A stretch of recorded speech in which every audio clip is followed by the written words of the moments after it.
history of the decline and fall of the Roman Empire. Edward Gibbon has a lot to say. So let's find out. Some of you listeners might remember a history teacher or an article or two mentioning his masterpiece, The History of the Decline and Fall of the Roman Empire.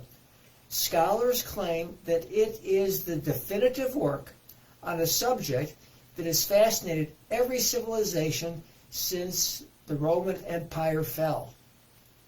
And the United States might want a review, because Gibbon, who lived in London, thought the similarities between Rome and London were noteworthy.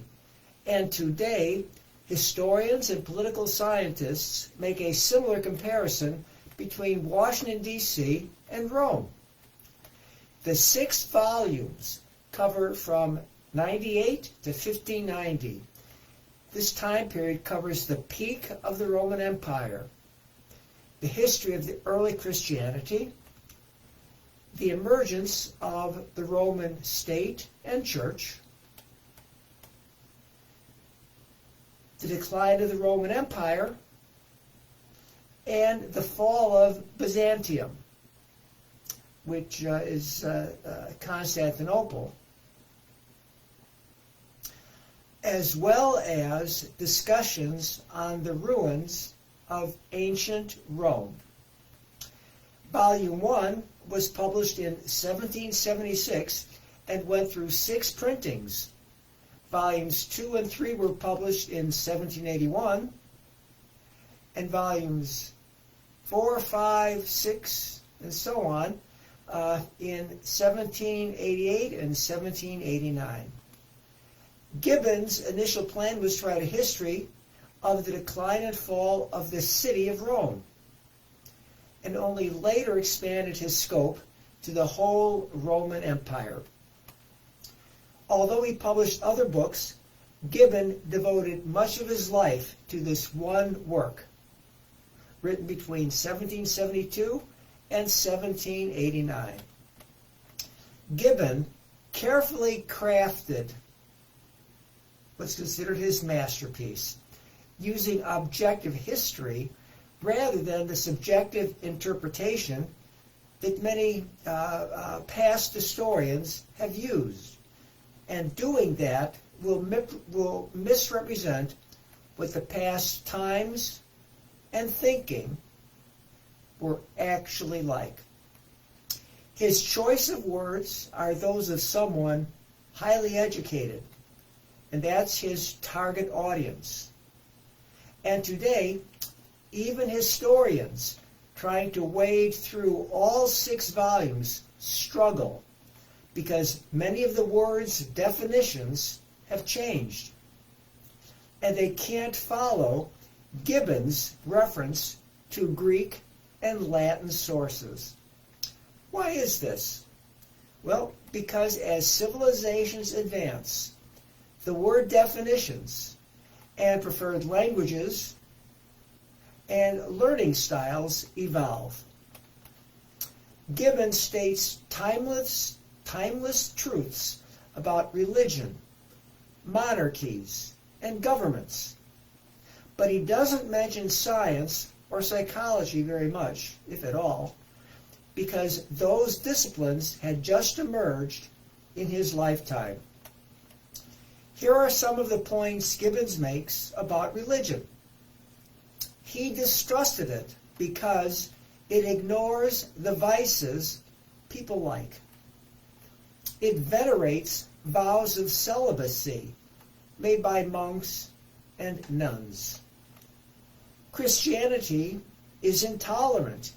It hates learning, symbolized by the tree of knowledge. Women, they were sometimes burned at the stake for leading men astray. And outsiders. Christians battled the infidels during the Crusades. If you read or watch anything from today's 4 horsemen of the new atheism, and they are Daniel Dennett, Dawkins, Sam Harris, and Christopher Hitchens, you'll see they agree. And although he didn't know about DNA or quantum physics, he would be skeptical of those scientists making outlandish technological claims that are often made today on popular videos. Gibbon's insights into people and social institutions jibe with what we see going on today. Here are some of them. The average person is smarter than what the elites who run government think. People, especially Americans, like to help one another, and they distrust subject matter experts, big government, and organized religion. And they want religion to move from a theocracy to one emphasizing humanity. Gibbon agrees with de Tocqueville, the French aristocrat who traveled to America so he could write Democracy in America. De Tocqueville likes the American people. They are industrious, value independence, and don't get bogged down in ideology. And he says democracy is hard to keep. Think about what is happening in America today. Our government seems to be moving from democratic socialism toward authoritarian socialism. And Gibbon succinctly pointed out how the Roman Empire used weaponry and collaboration with religions as well as the powerful elites to put down threats coming from other countries or from their own people. Today's Ukrainian and Israeli wars illustrate what Gibbon figured out about warfare.